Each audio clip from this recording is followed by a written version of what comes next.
Y de hecho puedes ir a la página 18. No, de hecho en la 17.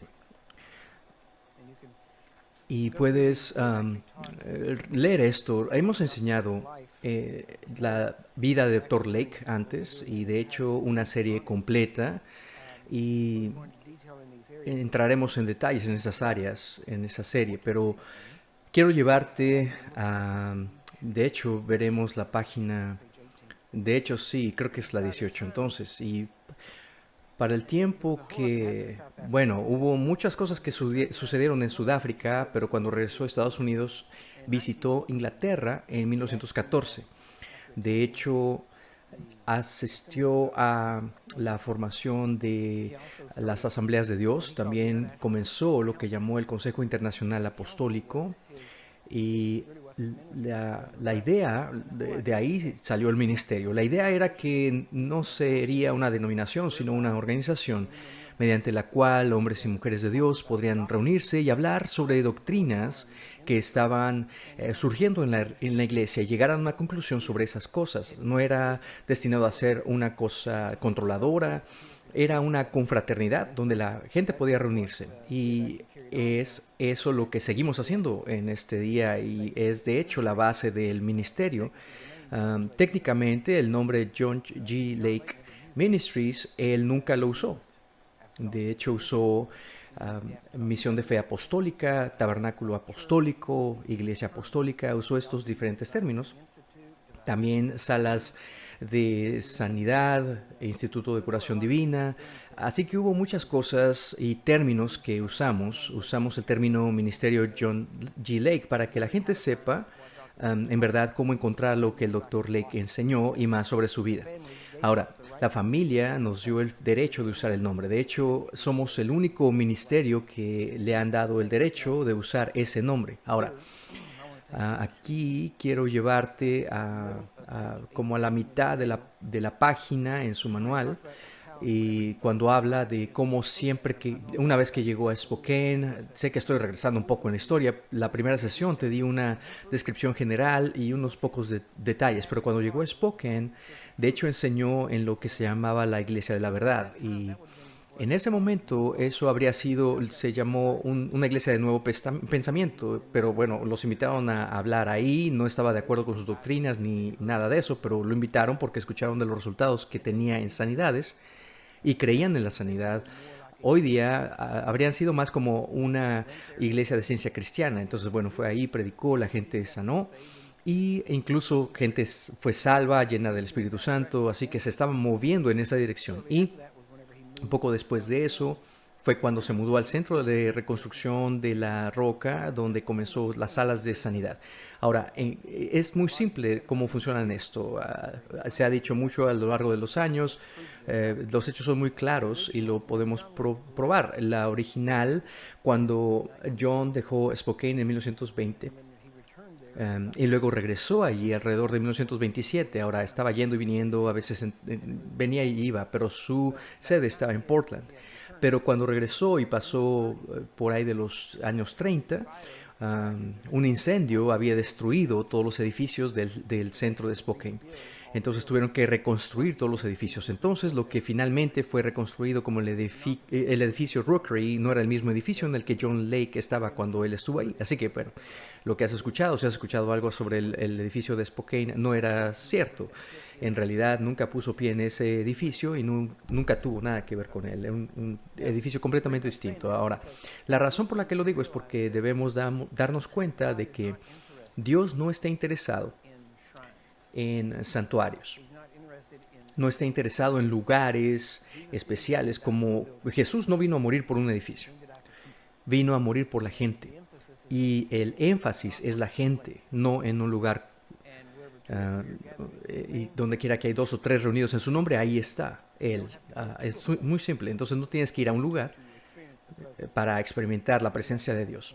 Y realmente ese es el objetivo, es eh, lo que sacamos a relucir, por eso lo saco a relucir. Entonces sigamos, porque de hecho en ese tiempo, le diría 1914 a 1920, impartió una serie de conferencias que duraban 30 días. Esas conferencias las llamaba la ciencia de la sanidad divina.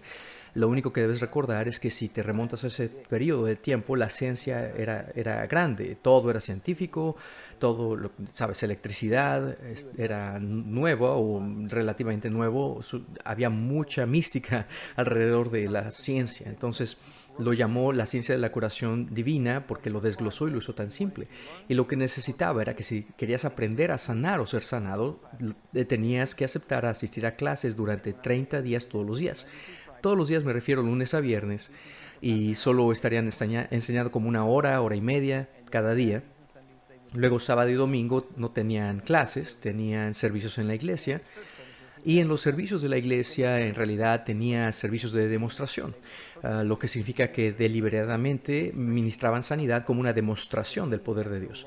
Las reuniones se hicieron tan grandes que tuvieron que encontrar otro lugar. El único edificio en Spokane que podía albergar esa multitud era la logia masónica local. Empezaron a reunirse ahí en el templo masónico. Ahora, automáticamente eso viola la idea de algunas personas de dónde puede trabajar Dios, ¿verdad?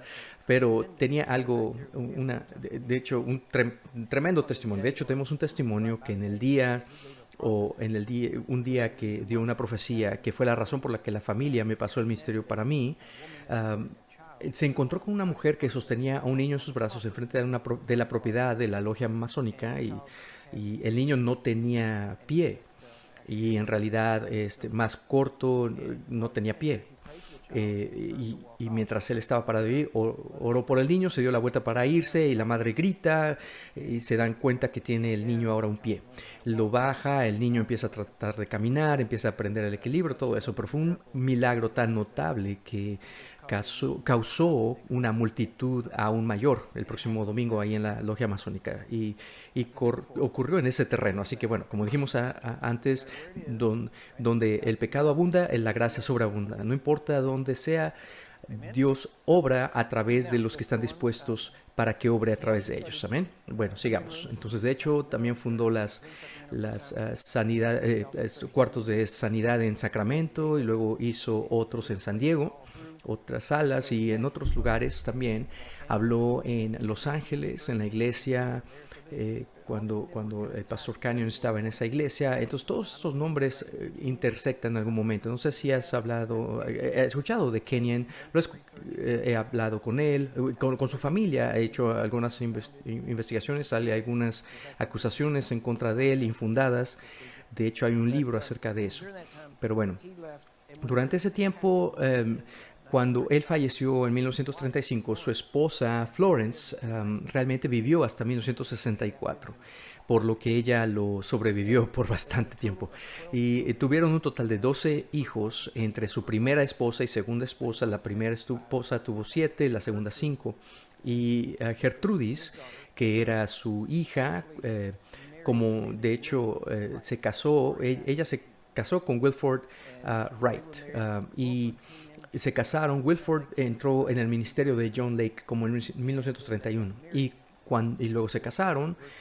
Wilford y Gertrudis se casaron en 1941. Después de casarse empezaron a juntar todo el material de Dr. Lake, material profético, cosas que se habían dicho, lenguas, interpretaciones, cartas, sermones, dichos, todo lo empezaron a compilar. Y bueno, y eso nos trae hasta hoy. Ahora, si miras la página 21, tiene un historial de lo que acabo de mencionar. Luego, en la página 23, esta fue una palabra profética dada por John G. Lake el jueves 24 de mayo de 1934, como un año antes de morir, y describe una persona que la familia cree que encaja conmigo, y les voy a decir por qué.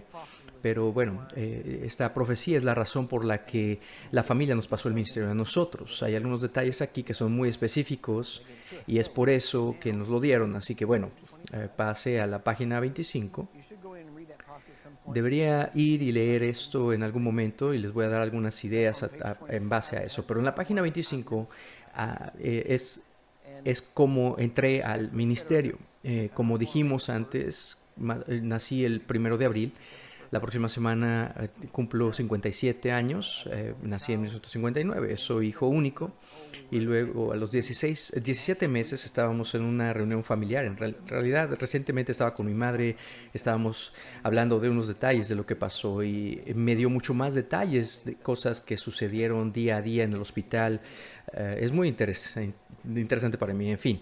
No sé si serán tan interesantes para ti, pero bueno, estábamos ahí en la reunión familiar. Mi papá iba a salir a la tienda eh, y como había mucha gente alrededor, nadie me vio salir y salí atrás de él. Él no me vio y cuando estaba atrás del auto, él se echa en reversa y me pasó por encima. Pasó por encima, de hecho me atrapó justo el rin de la llanta, me atrapó el cabello y me arrancó todo mi oído derecho, completamente de aquí hasta acá, hasta el otro oído y hasta la otra oreja y todo el cuero cabelludo me bajó hasta los ojos, todo se arrancó hacia adelante y um, cuando escuchó que golpeó algo, lo escuchó, salió, vio a un lado, ahí estoy inmóvil, tirado y entró en pánico, corre a la casa y dice, maté a nuestro bebé y toda la familia sale, mi abuelo, cuando me vio, me levantó, recogió la oreja, que de hecho estaba ahí a un lado, y me levantó y me puso en su camión y me llevó a un hospital local. Cuando llegué, el médico, y tienes que recordar, mi papá tenía 17 años en el momento, mi madre tenía 16. Digo que era hija única bueno, yo soy hijo único, quiero decir, y bueno, en fin. eh, llego, Llegamos ahí y le dicen a mis papás, no va a sobrevivir, estén listos para enterrarlo y prepárense para perderlo. Así que trató de hacer algo, hizo lo que pudo. Después de un tiempo salió de nuevo y dijo, de hecho, a lo mejor pueda sobrevivir.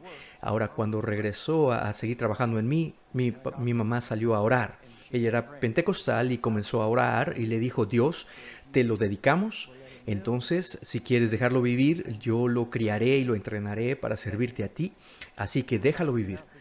Y el doctor sale y dice, ¿sabes qué? A lo mejor va a sobrevivir, pero aún si sobrevive va a tener tanto daño cerebral por esto que no será normal en ninguna manera y tendrás que alimentarlo, vestirlo, cuidarlo y hacer de todo. Entonces, eso es lo que tendrás que hacer. Entonces volvió a hacer más cirugías y mi mamá volvió a orar. Y dijo, Dios, no es suficiente. Si lo dejas vivir, por favor, déjalo ser normal. Y siempre bueno, es debatible si soy normal o no, pero bueno, aun si no lo soy, funciona para mí, entonces, bueno. Um, y luego, después de un poco más, regresa y dice, um, ¿sabes qué? Nunca estuvo inconsciente que sepamos, así que no sabemos realmente qué tanto daño cerebral, pero aun si no hay daño cerebral, nunca tendrá audiencia en su ojo, audición en su ojo derecho, ni pelo. Así que volvió a orar. Mi mamá y le dijo, Señor, por favor, si lo deja ser normal, déjalo que pueda escuchar y tenga cabello. Bueno, pues tengo mucho cabello, oigo perfecto en el oído derecho. De hecho, puedes ver aquí todas mis heridas en toda mi cabeza. El cuero cabelludo, obviamente, como no fue un corte limpio, fue un desgarre, desgarra por todos lados. Entonces, cuando fui al ejército, me rasuraron y me parecía Frankenstein. Entonces, puedes ver ahí todo eso. De hecho, puedes ver ahí una de ahí, cuando tengo el cabello corto, ves ahí las marcas. Me dice mi esposa, no te lo corten tan corto. Hey, es un testimonio. Nunca he ido a un barbero o alguien que me corte el pelo que no le pueda dar mi testimonio y le cuento mi historia. Es una puerta abierta. Hey, hay un poco de, um, de marcas ahí, así que trabaja alrededor de ello. Pero en fin, 6 horas de cirugía, 172 puntadas. Mi cabeza hinchada como pelota de baloncesto. De hecho, por casi la primera semana, más que eso quizá, me dijo mi mamá que estaba ciego. Bueno, quiero decir, por la hinchazón no podía ni abrir mis ojos y no veía nada. La primera vez que se dio cuenta que ya podía ver, en realidad estaba yo caminando o caminando por el pasillo de la mano de ella y vi, no sé lo que vi, pero eran dos enfermeras viniendo hacia nosotros y seguí jalando la mano de mamá y le dije, mamá, mamá, Puri, Puri, no sé qué decía hablando de las enfermas, pero entonces se dio cuenta que ya podía ver de nuevo, así que estaba regresando mi visión, en fin. Ahora, después de un periodo de tiempo, siendo hijo único, mi mamá siendo tan joven como era, realmente el resto de la familia me trataron muy bien. Déjame ponerlo de esa manera. Algunos dirían mis primos dicen que estoy mimado, pero no es cierto, no es cierto. Lo único es que soy el favorito de Dios. En fin, pero entonces, mientras fui creciendo, mi mamá, cuando se suponía que debía comenzar la escuela, no comencé de inmediato la escuela, no fui a jardín de infantes. Mi mamá me enseñó a enseñarme a leer usando la Biblia King James y así todo el tiempo, mientras crecía, antes de entrar a la escuela, ya habíamos leído la Biblia. Mi mamá estaba tratando de hablar de esto en una cita, más o menos como 4 y 8 veces antes de que yo comenzara a ir a la escuela. Habíamos leído toda la Biblia 4 8 veces. Así que me la enseñó, la leía para mí, luego yo se la leía a ella. Al principio yo me quedaba dormido y después cuando yo leía ella se quedaba dormida. De hecho, me sigue pasando lo mismo, todavía funciona. Leo la Biblia y se duermen. Así que si quieres dormir, qué bueno que viniste. Cierra tus ojos, cerrar la boca, no hay problema. No puedes cerrar tus oídos. Aún si estás dormido, puedes escucharme, así que funciona. Bueno, si te quedaste dormido, no te preocupes. Nos vamos a ir a lunch y te vas a quedar aquí dormido. Bueno, en fin. Pero durante ese tiempo no sabía, pero la palabra había sido puesta en mí. Tenía más o menos como 9 años cuando fui salvo. Crucé la calle a una iglesia nazarena, éramos bautistas del sur y luego, y también tenemos algo de pentecostal, pero había una iglesia nazarena al otro lado de la calle donde vivíamos. Mis papás estaban trabajando, yo crucé la calle, fui a la iglesia y el pastor hizo el llamado al altar, yo pasé adelante, le di mi vida a Cristo y desde ese momento, y siempre supe que Dios estaba conmigo, ya, ya sabes, que me amaba, que me salvó, me dijo, te salvó la vida, tiene algo planeado para ti, obviamente no estarías aquí, cosas así. Entonces entré al ejército después y ya que estuve en el ejército, Dios comenzó a hablarme de predicar. Así que finalmente, cuando comencé como especialista en la ley de policía, bueno, en la policía de seguridad, estaba en esa seguridad siguiendo los pasos de mi papá terrenal y comenzó a decirme, te he llamado a hacer esto, me dijo el Señor, y cuando salí de eso, de hecho no sabía exactamente qué dirección tomar. Y al tratar de hacer esto un poco corto, pues estoy tratando de hacerlo corto, pero bueno, yo no sabía que tenía que predicar, tenía que ser rápido además. Mi papá me dijo, te llevaremos al seminario teológico de Dallas, te pagaremos y debes hacer eso. Y dije, no, no, no, no, no tengo tiempo para eso, tengo que empezar a predicar ya. Me dijo, bueno, si no vas a la escuela, nadie te va a dejar predicar en las iglesias. Le dije, bueno, no estoy tratando de ir a la iglesia, predicaré en la esquina, pero nadie hace eso. Bueno, sí hay quienes hacen eso, pero tú no eres como ellos. Ya ves, no son ellos, no somos como ellos. Esa era su idea. Y yo dije, bueno, a lo mejor soy más como ellos de lo que piensas. Pero en fin, finalmente no fui a la escuela bíblica en ese tiempo.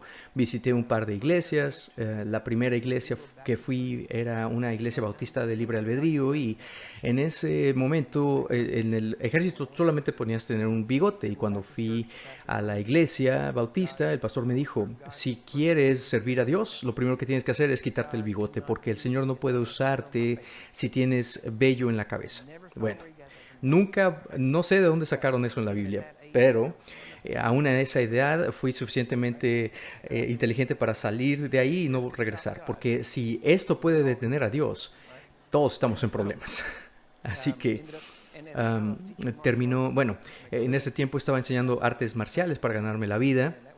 Era mi profesión en ese tiempo y así conocí a mi esposa. Él estaba enseñando al novio de su hermana lecciones privadas. Así que fui a su casa a enseñarle lecciones privadas. Ahí estaba, nos conocimos y dentro del mes que nos conocimos la convencí que saliera conmigo. Nuestra primera cita el 22 de abril y luego de hecho para el 10 y el 15 de octubre nos casamos. Sí, tuvimos dos bodas, uno el 10 de octubre, otro el 15 de octubre.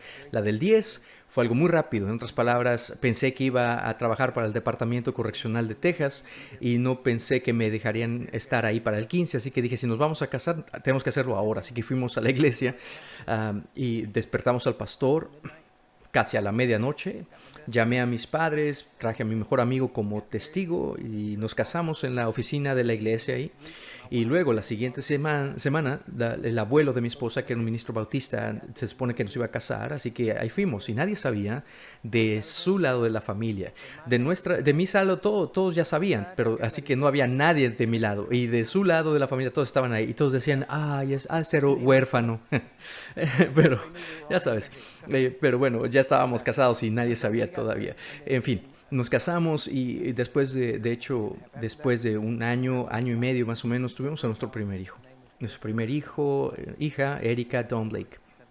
Ella nació el 17 de noviembre del 78, 1978. Y cuando nació, durante todo el embarazo fue muy bueno. Fue un buen embarazo, sin problemas, nada. Hacían sonogramas y todo eso, se veía todo perfecto, nada mal. Cuando nació con un tumor. Literalmente, minutos antes de que naciera, cuando hicieron el sonograma, no se veía.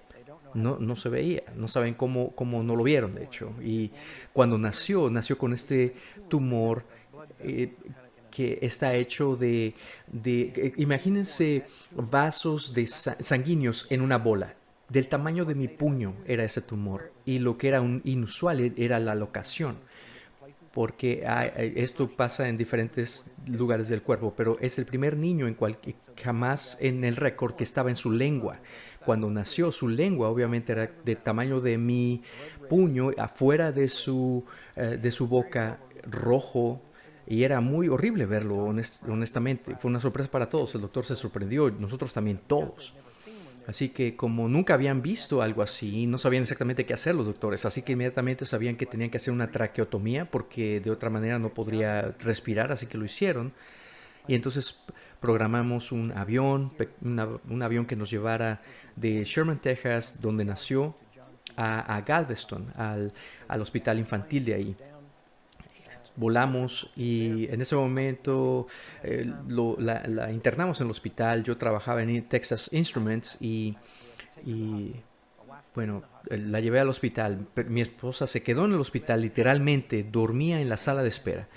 Y yo iba los fines de semana y tenía que regresar a trabajar. Y entonces todos los fines de semana volaba a ver a mi familia y mi mamá y mi papá también íbamos en auto. Entonces íbamos y veníamos. Y finalmente terminé yendo allí y me quedé con ella por los últimos 4 meses que estuvo allí. Y en mi cumpleaños, en 1979, sí, trato de asegurarme de decir todo esto. Como historiador, las fechas son importantes para mí. Entonces, en esa fecha vinieron y nos dijeron, bueno, podemos dejarlas salir hoy, pero tiene que hacer arreglos para pagar la factura. Y la factura en ese momento, recuerda, esto es en los 70s, era $186,000, una cosa así. No teníamos nada, no teníamos seguro, no teníamos dinero, nada. Y entonces dijeron, bueno, tenemos que hacer algunos arreglos antes de que la dejemos ir. De hecho, nos tenían como rehén, básicamente. Entonces empezamos a orar y dije, bueno, Dios, necesitamos ayuda. Y dentro de 2 días, la Asociación Médica Estadounidense vino y dijo, si nos permites documentar su caso y publicarlo en la revista de nosotros, nos encargaremos de toda su factura. Y dijimos, bueno, firmamos y ahí está, documentado su caso por lo raro de la locación de su tumor. Así que regresamos a casa, nos dijeron un montón de cosas acerca de ella, que no podría comer, no le crecerían dientes, y que era casi imposible, pero si se cortaba el tumor, se iba a desangrar, teníamos que vivir menos de 10 minutos del hospital. Toda nuestra vida estaba hecha alrededor de los hospitales que podían tratarla en casos de emergencia, pero muchas veces nos despertábamos y había sangre por todos lados, porque cuando se corta un tumor así, sangra, pero haz de cuenta como si alguien hubieran matado a alguien, porque salía la sangre increíble. Así que tenemos que aprender cómo controlar eso, cómo hacer una traqueotomía. Mi esposa aprendió cómo hacerlo, todo eso, increíble. Ella fue a la escuela de enfermería para eso. Pero bueno, ya teníamos como 18, 19 años. Ningún papá tiene que pasar eso, especialmente primer hijo y nuestra edad además, porque te forza a crecer demasiado rápido. Así que bueno, seguimos avanzando, así que durante ese tiempo le crecieron los dientes, podía comer comida, quiero decir, incluso los médicos estaban asombrados. Cuando comenzamos a ver esto, sabía que Dios me había salvado cuando era niño, sabía que me había salvado la vida y entonces comenzamos a orar. Dios, necesitamos que ella sea sana, pero no sabíamos cómo lograrlo, sabíamos que Dios podía sanar, sabíamos que sanaría, pero no sabíamos qué hacer. Así que empezamos a investigar, empezamos a buscar por todos lados. Y si alguien tenía un ministerio de sanidad, íbamos para allá. Habíamos estado en todos lugares, todo el mundo oró por ella. Puedo darles nombres, es decir, todos los grandes nombres oraron por ella. Estábamos en la reunión, oraban por ella todo el tiempo. Nos conocía la gente gracias a ella y a medida que avanzamos, la cosa es que estábamos ganando. De hecho, estábamos superando esta cosa. Y el tumor en realidad se estaba haciendo más pequeño, pero había veces que reducía, se agrandaba y así. Luego más chico, más grande y así. Estábamos ganando. El problema es que no ganamos lo suficientemente rápido. Entonces, en febrero de 1981, ella tenía un poco más de 2 años. De hecho, desarrolló doble neumonía y de hecho llamé al hospital y el médico ya era tarde en la noche y dijo, manténganla tranquila y tráiganle a primera hora y la veré. Bueno, pues para la mañana ya había fallecido. Entonces ella falleció en realidad un viernes 13 de febrero de 1981. Y el doctor, bueno, en realidad la funeraria fue la que estaba preocupada por su lengua, no sabían lo que iba a pasar. Y uh, el cuerpo empieza a deteriorarse y no sabían qué hacer. Entonces tenemos dos opciones, me dijeron, podemos enterrarla muy rápido o podemos remover la lengua y luego tener el proceso normal. Y dijimos, no, no, no, así nació, así la vamos a enterrar. Y nos pusimos de acuerdo, enterrémosla al siguiente día, sábado 14 de febrero, día de San Valentín. Así que antes de esto, la abuela de mi esposa había hecho un pequeño sombrero que tenía como botones a los lados y había construido esto como, no sé, es como imagínense como no una máscara, pero como un cubrebocas que mantenía su lengua adentro para que cuando estábamos en público no se le quedaran viendo, porque nos miraban, nos veían feo, asustaba a niños pequeños porque realmente era muy duro verlo.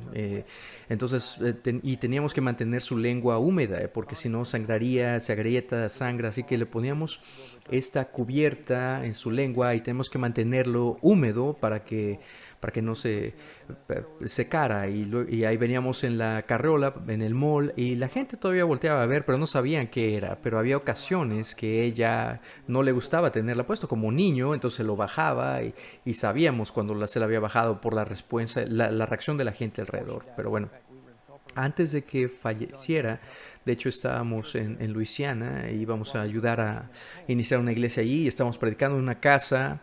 Arriba tenían a los niños en el segundo piso, cuidando a los niños. Y yo estaba predicando. Un amigo y yo nos turnábamos predicando y escuchamos a algunos niños gritando. Entonces mi amigo tomó el mando, yo subí corriendo y había una niña, una visitante que es la que había gritado, y cuando entré mi hija estaba en un rincón.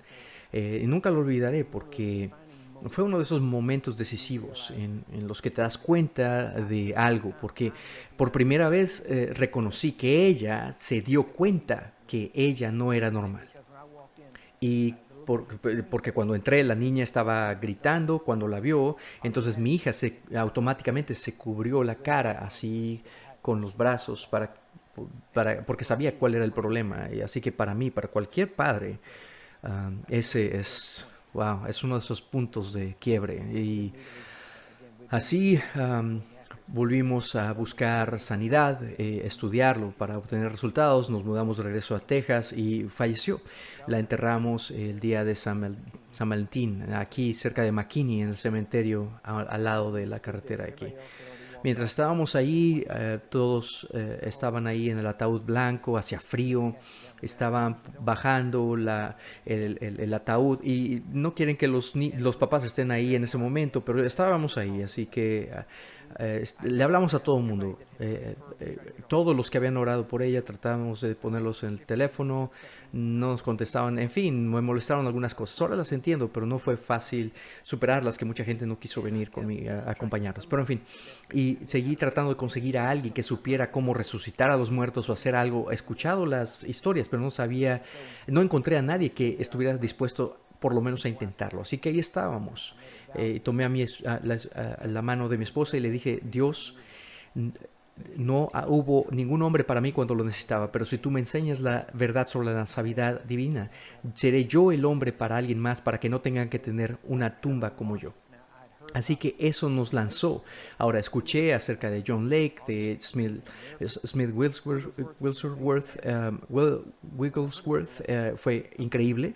Pero cuando escuché acerca de John Lake, algo me llamó la atención, porque no solamente sanaba, pero enseñaba para sanar, y a los que enseñaba tenían los mismos resultados. Así que como yo soy luchador, sé que hay buenos luchadores y buenos maestros, y a veces que buenos peleadores no pelean y viceversa, pero cuando encuentras a un peleador que sabe entrenar, te alineas con eso. Así que es lo que hicimos. Nos dimos cuenta que había muerto en 1935 cuando lo busqué y bueno, dije, bueno, busquemos a la familia y finalmente encontré a Gertrudis y a su esposo Will y empecé a hacerles preguntas y llegó al punto en el que todos los lunes, típicamente los lunes los llamaba y hablábamos por una hora y tenía una lista completa de preguntas, les hacía preguntas. Nunca le preguntaba acerca de la unción de John ni de los dones del Espíritu. Les preguntaba qué enseñó, cómo oraba, qué decía de las cosas, qué creía acerca de las cosas, porque pensé, sabes, realmente no voy a dictar unción, no puedo dictar dones, pero si puedo encontrar lo que él creía y lo que hizo, que lo puso en una posición en la que Dios pudiera usarlo, entonces puedo ponerme en la misma posición y tal vez Dios me usará a mí. Entonces comencé a buscar. Entonces, bueno, tuvimos una relación durante unos 7 años y me dieron un montón de nombres para llamar a diferentes personas y les hice esas preguntas, las contestaban al final del día, lo hacía por toda la semana, iba y grababa todas las preguntas que les hacía cuando teníamos cintas de cassette para grabar, ya sabes. Entonces puedes poner puedes ponerle algo a tu teléfono y grabas, de hecho, la conversación. Así que las grabé casi la mayoría de ellas. Pero bueno, escuché a sus preguntas y a sus respuestas y automáticamente tenía más preguntas la siguiente semana y esto fue algo continuo prácticamente todas las semanas por 7 años. Y finalmente, justo antes de que Gertrudis falleciera, Will dijo, ¿cuál es tu testimonio? Y dije, bueno, cuando era un niño me atropelló un auto, se supone que hubiera muerto, pero Dios me salvó y le di todos los detalles. Y dijo, bueno, ¿cuándo sucedió eso? Y dije, bueno, no sé. Me dijo, ¿puedes averiguar? Dije, eso es raro, pero bueno, ok, sí, voy a llamar a mi mamá y lo averiguo. Dice, sí, llámale y luego nos llamas otra vez. Así que le llamo por teléfono a mi mamá y le digo, ¿te acuerdas qué día me atropelló el auto? Dice, oh sí, 16 de septiembre de 1960. Y dije, ¿cómo es que sabes eso? Dice, bueno, me dijo, algunos días nunca los olvidas. Y dije, sí, yo enterré a mi hija y sé, recuerdo el día, así que lo entiendo. Entonces le llamé a Will y le dije, 16 de septiembre de 1960. Y dijo, ah, sí, es lo que pensé. ¿Es lo que pensaste? ¿Qué quieres decir que fue lo que pensaste? ¿A qué hablas? Dije, pues, dice, bueno, hubo una profecía que Doctor Lake dio antes de fallecer que detallaba a quién se suponía que retomara su ministerio y llevarlo a cabo. Y tú encajas con eso. Y Gertrudis y yo pensamos que encajabas y queríamos preguntarte como quiera, no queríamos asumir. Después de eso comenzaron a enviarme todo lo que tenían de cartas, sermones, todos los sermones escritos, todos los que has leído que han sido publicados, por cierto, han sido editados. Es decir, ninguno de ellos son inéditos. Kenneth Copeland publicó un libro sobre John Lake, tenía sus sermones y al principio dice que no lo han editado. Y es cierto, fue editado antes de que él lo recibiera. Cuando Gordon Lindsay fue a la mayoría de los libros publicados por Gordon Lindsay, lo dice en la portada, editado por él. También editó todos los que terminaron en las manos de los Copeland y a diferentes personas. Así que nadie lo hizo a propósito necesariamente. Sin embargo, Gordon Lindsay editó muchísimo y dejó fuera mucho. Lo asombroso es que lo que enseñamos que hace esto que funcione tan bien son las partes que dejó fuera de la edición, ¿ok? Entonces, dices, ¿por qué hizo eso? Bueno, porque en ese tiempo las cosas que decían o que predicaba el doctor John Lake eran tan contracorriente de lo que la gente lo hubiera rechazado de una. Así que Gordon lo hizo aceptable y ayudó a mucha gente a hacer mucho de lo que hay, pero recientemente, de hecho, ahora tenemos una imprenta y vamos a publicar todos los sermones originales sin editar en su totalidad. No vamos a tocarlos. Ahora, también va a plantear muchas preguntas por la forma en que dijo algunas cosas. Entonces, lo que vamos a hacer es no vamos a tocar el texto, pero voy a poner algunas notas abajo que detalle a quién le estaba dirigiendo el sermón, cuándo fue y eso, ese tipo de cosas. ¿Cuántos saben que si alguien tomara todo lo que anotaste, lo que dijiste cuando tenías 15 años y luego lo miras después cuando tenías 40 años, puede hacer un poquito de diferencia en ello? ¿Por qué? Porque ojalá que hayas crecido. Es lo mismo que ocurrió en el misterio de John Blake. Creces, dices cosas mejor después. Así que eso es lo que haremos. Mostraremos cuando fueron predicados y a quién era la audiencia. Porque puedes hablar a un grupo y tener el mismo mensaje, pero la forma que lo dices a un grupo será diferente cómo lo dirías a otro grupo de personas. Eso es lo que pasa muchas veces. La gente no lo sabe, así que simplemente toman lo que dijo a veces y lo hacen que suene loco a veces. Es decir, algunas cosas, la forma que lo dijo no son la manera correcta de decir. Así que no vamos a tocar el texto porque creemos que es importante que veas la versión completa y no editada. Así que vamos a reunir todo este material. En promedio encontrarás entre 45 a 50 sermones del Dr. Lake que se han publicado. Tenemos más de 120 en nuestro poder, así que hay muchos. Ahora, muchos de ellos son el mismo sermón con un título distinto, predicado en un momento diferente, pero todos tienen sus diferencias. Todos vamos a publicar porque son pepitas de oro que puedes encontrar en todos ellos. Así que vamos a tenerlo disponible. En realidad, cuando me enviaron todas estas cajas de cosas por años, hacía copias y se los daba a mis papás porque nos mudábamos mucho y ellos no. Así que la última vez que fui con mi mamá recuperé todas estas cosas. Así que he recibido todo esto y queremos unirlo porque además tenemos una lista de nombres, tenemos más de 100 personas que han estado en la iglesia de Dr. Lake y fueron entrenados en ese momento. Así que tuve la lista y empecé a llamar. Ahora cuando me llegó a mis manos la lista, como en el 87, sí, más o menos 88. Gertrudis falleció en noviembre del 87 y bueno, tenía todo eso en ese periodo. Bueno, ya tenía esas listas, empecé a buscar estas personas. La mayoría tenía casi 100 nombres, pero algunos de ellos ya habían fallecido.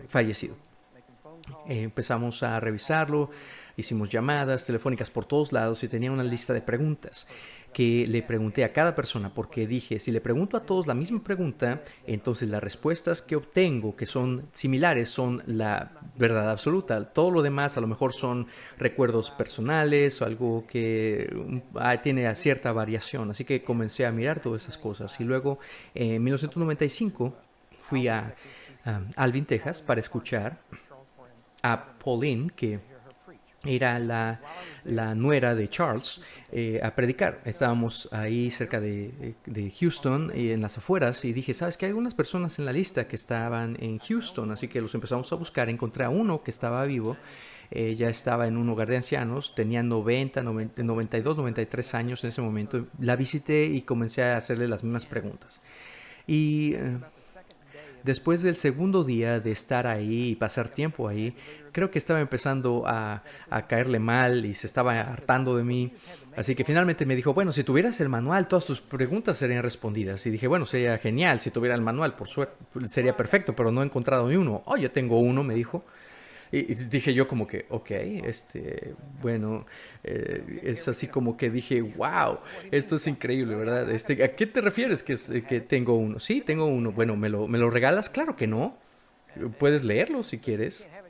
Y me dijo, no puedes tenerlo hasta que muera. Así que su familia me lo trajo y empecé a hacer notas al lado de su cama del manual. Y luego cuando me fui, medio bromeando, pero por favor entiendan, eh, lo he dicho antes, me tomó 2 años orar para que muriera por fin, porque quería ese manual en verdad. Señor, por favor, realmente está viejita, ya tiene mucho más de 70, ella merece su recompensa. Señor, por favor, llévatela. Entonces, bueno, eventualmente sí murió. Y cuando falleció, como 2 años después, la familia de hecho me envió el manual. Así que es ahí donde llegó a mis manos. Ahí en Denison, Texas, de hecho, vivíamos ahí cerca del área del lago y nunca olvidaré, estaba haciendo notas en mi cocina y ese momento cambié mi forma de orar y empezamos a ver el éxito y empezamos a implementar más y más del manual, empezamos a ver cambios. Esencialmente, a través de ese periodo de tiempo, y hablaremos más de esto más adelante, pero en ese tiempo empecé a notar similaridades, porque todo lo que hizo John Lake era descartar las tradiciones que se habían construido sobre la doctrina sana y había preguntas entonces, pero era como, ¿será que Dios todavía sana? Bueno, si estás aquí, por ejemplo, ya crees que Él sana. Sí, es una pregunta que no tenemos que contestar, pero hay otras cosas. ¿Será que Dios sana a todo mundo? Bueno, es esa que aún el día de hoy se hace, ¿verdad? Pero después empezamos a darnos cuenta de su método. Era simplemente encontrar todas las cosas que la gente decía, las tradiciones, y fue a la Biblia y las desaprobaba o las desacreditaba con la Biblia. Así que, ¿por qué la gente no sana? ¿Cuál es la razón? Nos hicimos la pregunta. ¿Por qué la gente dice que no puede sanar? Y cada respuesta que encontramos la investigamos y dijimos, bueno, ¿qué dice la Biblia acerca de eso? Y vimos que había escrituras que contradecían eso, así que simplemente decido no creer esto, creo en la palabra. ¿Y qué creen? Funcionó. Así que empezamos a eliminar lo que ahora llamamos vacas sagradas. ¿Y por qué son vacas sagradas? Bueno, porque saben, en la India hay vacas caminando por todos lados y son sagradas, no las puedes matar y hay gente muriéndose de hambre y no puedes tocar a las vacas. En Texas, ¿qué crees? Podemos hacer un barbecue muy rico, así que no tenemos problema con eso. Así que bueno, empezamos a llamarlas vacas sagradas y empezamos a matar esas vacas sagradas de malas creencias. Entonces, esto como en 1990 o el 97, 98 fue cuando empezamos a llamarlas eso, vacas sagradas. Y de hecho la idea vino de un libro, honestamente, el libro se llamaba Pateando las vacas sagradas y la idea es que, bueno, esa es la idea de cuál es la razón de la que lo llamamos eso. Pero bueno, comenzamos o seguimos estudiando la sanidad. Todo el mundo pensaba que nos íbamos a alejar de Dios después de que falleció Erika, pero no, nos acercamos más a Dios. Así que después de eso, nuestro hijo John, tuvimos a John y después, como 9 meses después, nació Crystal, nuestra segunda niña. Y haz de cuenta que fuera una gemelo idéntica como que de Erika, excepto que era sanidad. Y muchos nos decían, uy, sí, me hace creer en la reencarnación. No, me hace creer en un buen Dios, porque el diablo le quitó la vida a mi primera niña. No fue Dios que la mató, el diablo la mató y y mi primera nena está en el cielo, aunque la mató el diablo. Así que hice un compromiso en mi vida que, que haría de esa vida la más cara que el diablo jamás le haya quitado. Y muchas veces eh, eh, impongo manos y digo, Erika, eso es por ti, y sano. Obviamente estoy sanando o creyendo en el sacrificio de Jesús. Mi fe es en Jesús, nada no tiene que ver con mi hija, pero lo hago porque eso me inspira. Básicamente quiero hacer que el diablo se arrepienta de haber matado a mi hija. Es como decimos en Texas, no te metas conmigo, no te metas conmigo, decimos aquí en Texas. Bueno, en fin, después de esto, Crystal nació el 20 de octubre del 81 y luego nació mi última hija, Rebeca, en noviembre del 82. Así que esos son nuestros tres hijos sobrevivientes y mi hijo es el mayor, nació el 9 de marzo del 80. Así que esa es como toda nuestra familia. Y después de ellos tres, dijo mi, mi, mi, mi esposa, ¿sabes qué? Ya no puedo más. Yo era hijo único, quería muchos hijos. Dijo, bueno, ya son suficientes hijos. Pero ahora hemos estado viajando y ministrando y en su manual verá muchos de los testimonios que tenemos, hablaremos de algunos de ellos a medida que avancemos. Y la razón del testimonio es una razón, no es para que digas, o pienses nosotros que somos la gran cosa. No, el punto es que lo que hemos hecho nosotros tú lo puedes hacer. Lo hacemos por fe en Dios, en su palabra, hacer su palabra. Es así de simple, no reclamamos un don especial, unción especial, no decimos que tenemos nada de eso. La única diferencia quizá entre tú y yo es experiencia. Y estamos aquí para ayudarte con esa experiencia. Así que te entrenamos, te vamos a enseñarte, a enviarte, te vamos a ayudar.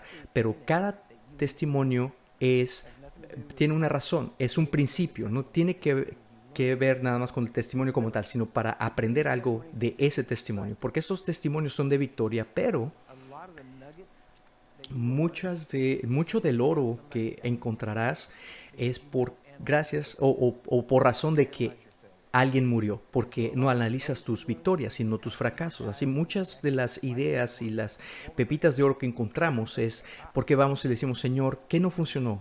Bueno, pues encontramos algo que no estábamos haciendo correctamente, lo ajustamos. Así que cada pepita le costó a alguien la vida. Así que por eso es que queremos tener más victorias que derrotas. Así que bueno, no estamos teniendo mucha gente resucitada, ya no tenemos muchos, pero es porque se sanan antes de morir. Eso es bueno siempre, ¿verdad? Es decir, cuando decimos quién quiere pasar para que oremos por sanidad, todo el mundo pasa, pero cuando decimos quién quiere pasar para ser resucitado, pues te tienes que morir primero, así que no hay muchos voluntarios. Pero en fin, bueno, vámonos a descansar.